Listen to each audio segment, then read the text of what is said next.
Approach towards a disabled child Indian scenario में ना बहुत चेंज करने की जरूरत है. आई डोंट नो मतलब if I might be speaking it like on an aggressive note, but I have seen it recently.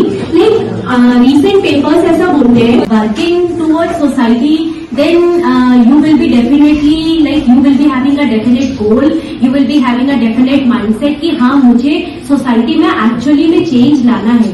But until and unless we reach at a age of like 22 and 23, harsh reality sets in. We have to earn. We have to like pay for our installments, we have to pay for our rent, we have to pay for each and everything. So when a person is not getting the one which he or she has worked for, I think that draws them away from an actual scenario. So until and unless you are not satisfied in yourself what you are doing, तब तक आप कुछ भी नहीं कर सकते. So being into a professional, मतलब if you are a professional working somewhere and if you are getting paid and if you are having an inner desire to help the society, then only you will be helping out.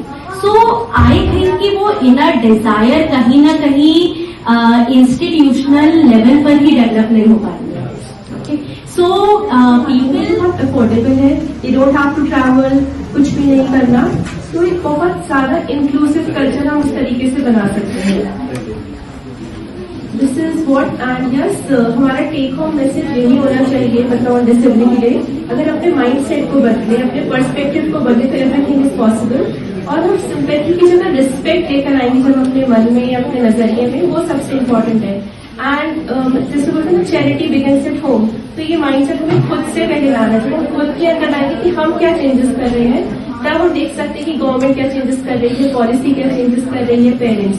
तो हमें अपने नजरिए को सबसे पहले बदलना है, अपने माइंडसेट पे वर्क करना है और हमें पोटेंशियल को देखना है एक बच्चे के. ना कि लोग पहले हम 4 साल पर डायग्नोज करते थे and now it's reduced to 18 months, right. And now secondly Rihan sir ने बहुत अच्छा पॉइंट बोला कि बड़ी सिटीज में सारी चीजों पे काम हो रहा है. What about rural areas? So rural areas में I feel tele-rehabilitation will definitely work and समझ नहीं आ रही. सबने बहुत अच्छा बोला और बहुत अच्छी अच्छी चीजें आज सामने आई है. किसी को भी लिखे तो मैं अपनी बात करना चाहूंगी कि देखिए हमारे सामने मुझे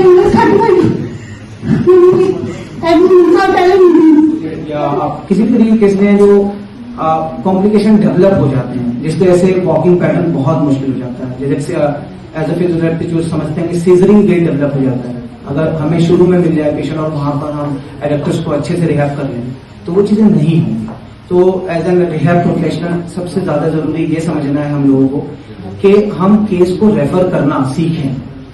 हम स्पेशल एजुकेटर हैं तो हमें जरूरी नहीं है कि फिजियोथेरेपिस्ट वाला काम भी हम ही कर लें और हम फिजियोथेरेपिस्ट हैं तो हम ही स्पेशल एजुकेटर वाला भी काम कर लें, हम ही ऑक्यूपेशनल थेरेपिस्ट वाला भी काम कर लें. नहीं, हम एक टीम है. यहाँ पर जो चीजें हो रही है सब बात कर रहे हैं लेकिन मैं ऐसे वो बात आप लोग करना चाहता हूँ, बताना चाहता हूँ जो जरूरी है कि हमें रेफरल सिस्टम समझना चाहिए कि अगर कोई पेशेंट ओटी के लिए है तो please refer to OT.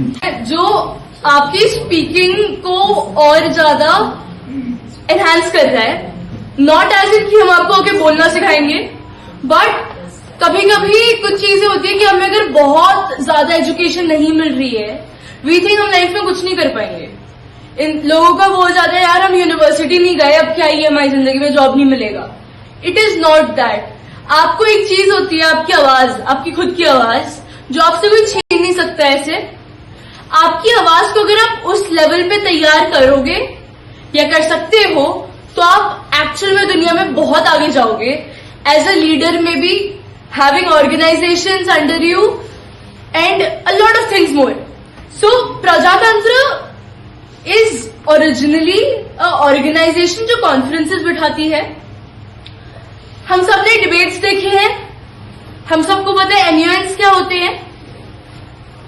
Debates actual में इज जैसे हम न्यूज चैनल्स में देखते हैं जो पीडी डिबेट्स होते हैं, बीच में से बात काट के अपनी बात रखना.